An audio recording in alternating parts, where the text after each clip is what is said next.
Buenos días, profeños Meili. Mi nombre es Enrique Rivero y mi grupo de la sección 2M, conformado por Daniela Palma, Douglas González, Osvaldo Lobo, Michelle Primera y mi persona, le hablaremos sobre cómo era Venezuela durante el gobierno de Antonio Guzmán Blanco y cómo se vieron afectadas las artes plásticas. Hola, mi nombre es Osvaldo Lobo, soy de la sección 2M y les voy a hablar sobre la biografía, política y economía de Antonio José Ramón de la Trinidad y María Guzmán Blanco. Nació en Caracas el 20 de febrero de 1829 y muere en París, Francia, el 20 de julio de 1899. Fue un militar estadístico, caudillo, diplomático, abogado y político venezolano. Partícipe y general durante la Guerra Federal, vicepresidente, ministro de distintas carteras y enviado diplomático del gobierno de Juan Crisóstomo Falcón entre 1863 y 1868 y finalmente presidente de Venezuela en 3 ocasiones, en 1870 al 77, del 79 al 84 y el 86 al 88. Es tradicionalmente considerado en la historiografía venezolana como el más notorio ejemplo del autócrata ilustrado en el país. Autócrata es una persona que ejerce por sí sola la autoridad suprema en un Estado.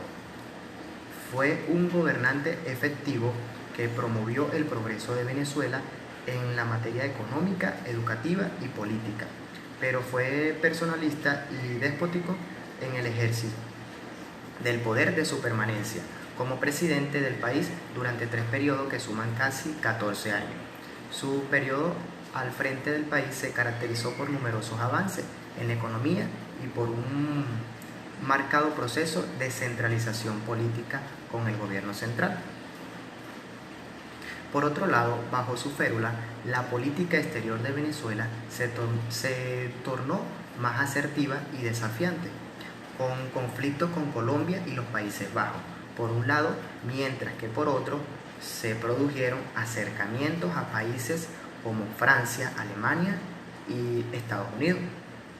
Mi nombre es Michelle Primera y les hablaré sobre la educación durante Guzmán Blanco. Algunos avances que influyeron durante este periodo en la educación fueron: el 27 de junio de 1870 se promulgó el decreto de la instrucción primaria, gratuita y obligatoria, la cual garantizaba la instrucción de que todos los niños, sin distinción de raza, sexo o nivel socioeconómico, recibieran la misma educación por igual. Este decreto concreta la vieja aspiración de la educación popular para todos los venezolanos planteada por Simón Bolívar en el discurso de Angostura en 1819. Aunque este decreto no logró la totalidad de que todos los niños recibieran la educación, sí aumentó las cifras de educación primaria en Venezuela durante los siguientes 3 periodos presidenciales. Algunos factores que afectaron la educación en esos 3 periodos fueron tanto infraestructuras inadecuadas o ineficientes, faltas de docentes de instrucción pública escolar, escasos recursos económicos, resistencia política e ideológica y religiosa, entre otros elementos. Hola, soy Douglas, voy a hablarles sobre la pintura. La primera mitad del siglo XIX, la guerra emancipadora hizo un cambio en el estilo de vida colonial y también en la inspiración de los artistas, ya que los artistas ya no eran solamente de la iglesia ni la influencia española. Ellos buscaban exaltar a los héroes de la independencia y alcanzar un retrato de la pintura histórica. La figura más representativa de esta transición entre colonia y independencia fue Juan Lovera. Sus comienzos fueron como pintor artesanal colonial, tuvo profesores como lo fueron los frailes en un convento de San Jacinto, y también tuvo de profesor a Antonio José Landaeta, que también fue un pintor colonial. Las obras que lo llevaron a la fama fueron la de 19 de abril de 1810 y la de 5 de julio de 1811, la que fue testigo pintándolas después en 1835 y 1838. Juan Lovera realizó también varios retratos de patriotas y personajes importantes. Gracias a él conocemos los rostros de quienes dieron la independencia en Venezuela. En la segunda mitad del siglo XIX, después de Juan Lovera, los artistas que los sustituían fueron Martín Tovar y Tovar, Antonio Herrera Toro, Cristóbal Rojas y Arturo Michelena. Primero vamos a hablar de Martín Tovar y Tovar. Nació en 1828 y fallece en 1902.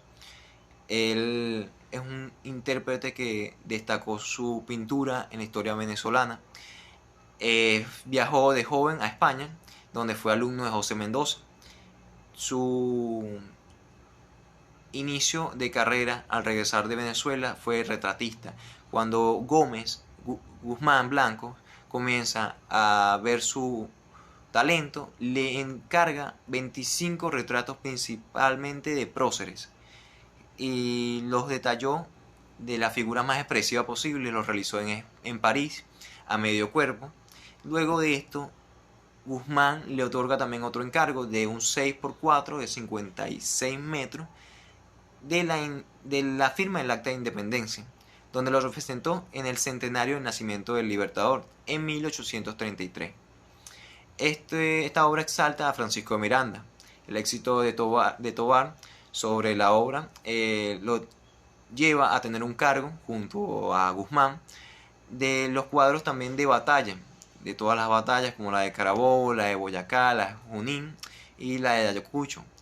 La que más destaca en todas estas es la de Carabobo. Todas estas obras que realizó fueron para la decoración del Palacio Legislativo de Caracas. A continuación, hablaré sobre lo que fue la arquitectura. Cabe destacar que Venezuela se venía recuperando de lo que fue la Guerra Federal. Con la llegada de Antonio Guzmán Blanco en el año 1870, ya él venía con la ideología de que Caracas debía ser la copia de lo que fue la Ciudad Luz. En pocas palabras, Caracas debería ser la siguiente Ciudad Luz, basándose en el arte francés, lo cual nos lleva a que la arquitectura se vio influenciada por el arte neoclásico, neogótico y eclíptico. Las obras más destacadas durante este gobierno fueron el Capitolio, el Teatro Municipal, la Basílica Santa Teresa, la Santa Capilla y el Arco de la Federación. Considerada la obra arquitectónica más importante en este gobierno fue el Capitolio, la cual fue construida por el arquitecto Luciano Urdaneta, quien es nada más y nada menos que el hijo de un prócer que participó en la independencia del país, Rafael Urdaneta. Nos encontramos con el ala sur. El ala sur, cabe destacar que fue la primera ala construida. Entre esos, podemos observar que ahí se encuentra construido lo que es el Palacio Legislativo, como se le conoce actualmente. En el ala norte podemos encontrar una fachada llena de columnas con dos carotidianas, las cuales representan la ley y la justicia. Del mismo modo podemos observar una plaza que no es más que una réplica de lo que es la Plaza Parisina. En el ala norte podemos encontrar hay una sobrecúpula, hay una cúpula de forma ovoidal que sostiene una sobrecúpula de metal donde se encuentra el cuadro de la batalla de Carabobo que fue pintado por el pintor Tovar Tovar. Del mismo modo, otra obra resaltante fue la Basílica Santa Teresa, la cual fue dedicada a su esposa. Antonio Guzmán Blanco la hace en honor a ella, le pone su nombre y deja todo en manos del arquitecto Juan Hurtado Manrique, quien fue uno de los arquitectos más importantes de la época. Cabe destacar de que esta capilla tiene una función de doble capilla, la cual no podemos encontrar de que el ala este pertenece a la capilla Santa Ana y el ala oeste pertenece a la capilla Santa Teresa. Tiene unas medidas aproximadas de 70 metros de alto por 21 metros de anchura. Buenas tardes, mi nombre es Daniela Palma y hablaré en cuanto a las artes plásticas en Venezuela, sobre la escultura y cómo afectó o favoreció el mandato de Guzmán Blanco en este ámbito. La escultura durante su largo mandato en Venezuela, en sus 3 periodos presidenciales, Antonio Guzmán Blanco promovió con entusiasmo la creación de estatuas y monumentos públicos para enaltecer la memoria de algunos de nuestros héroes nacionales de la independencia y de líderes de su propio partido político, incluyéndose a él mismo. Por supuesto, los más importantes de estos monumentos se dedicaron a la gloria de nuestro libertador Simón Bolívar.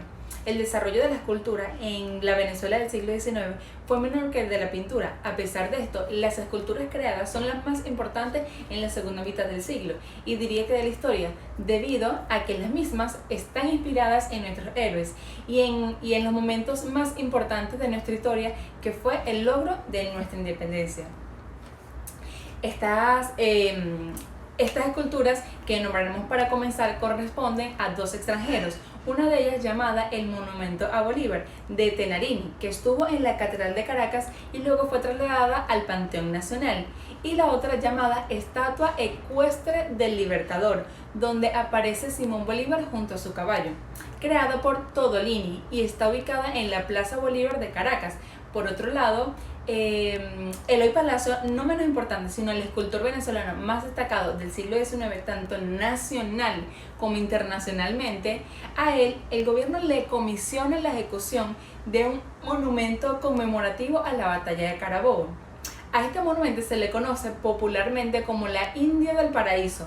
Las referencias más directas a la batalla que conmemora el monumento son las rocas rústicas de la base traídas del campo de Carabobo, las cuales enmarcan relieves con escenas de la lucha. Por otro lado, Andrés Pérez Mujica, escultor pintor carabobeño, gana un concurso para construir un monumento a José Antonio Páez. Con la fama adquirida y el apoyo de personas influyentes, obtiene una beca para estudiar en París, siguiendo la trayectoria de nuestros pintores que estudiaron en Francia. Él presenta varias esculturas en años sucesivos al Salón Anual de Artistas Franceses. Aquí podemos hacer una pausa y notar cómo el vínculo creado por Guzmán Blanco con Francia favorecía en el ámbito artístico a nuestro país, debido a que tuvieron la oportunidad de conocer y aprender junto a otras culturas y nutrirse de nuevas técnicas y corrientes artísticas. En 1906, con su obra El Indio Combatiente, obtiene una mención de honor, siendo así el primer venezolano que logra en Francia un premio en escultura. Esta estatua, bautizada posteriormente con el nombre de Guaycaipuro, fue instalada en la Plaza Los Teques. Lorenzo González, otro de nuestros grandes escultores y compañero de Andrés Pérez en la Academia de Caracas, también pensionado por el gobierno, concurrió con una escultura titulada Profound Chagrin, que significa profunda tristeza, la cual logró la señalada distinción en el Salón de Gran Palais en Campos Elíseos y premiada con una mención honorífica. Este escultor, Lorenzo González, realizó para el gobierno venezolano el monumento a Francisco de Miranda, que fue instalado en el campo de Valmy, Francia.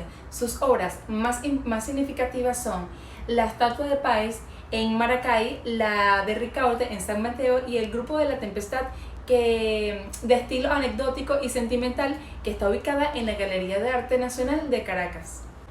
Al finalizar la investigación por las manifestaciones plásticas en Venezuela del siglo XIX, pudimos observar varias cosas. Una de ellas es que la cultura venezolana es la mezcla de diferentes culturas. El periodo histórico comprendido entre 1830 y 1935 dejó un gran número de muestras que han quedado viviendo en las diferentes ciudades o regiones del país. El analfabetismo era un elemento presente en el periodo estudiado y que mostraba un altísimo porcentaje. La educación venezolana tomó un auge a partir del decreto del presidente Antonio Guzmán Blanco. El 27 de junio de 1870, Venezuela dio vida a numerosos artistas del arte plástica que han dejado un legado cultural que en algunas oportunidades trascendió fronteras. La obra de muchos arquitectos de la época pertenece silente pero aún vigente. Gracias.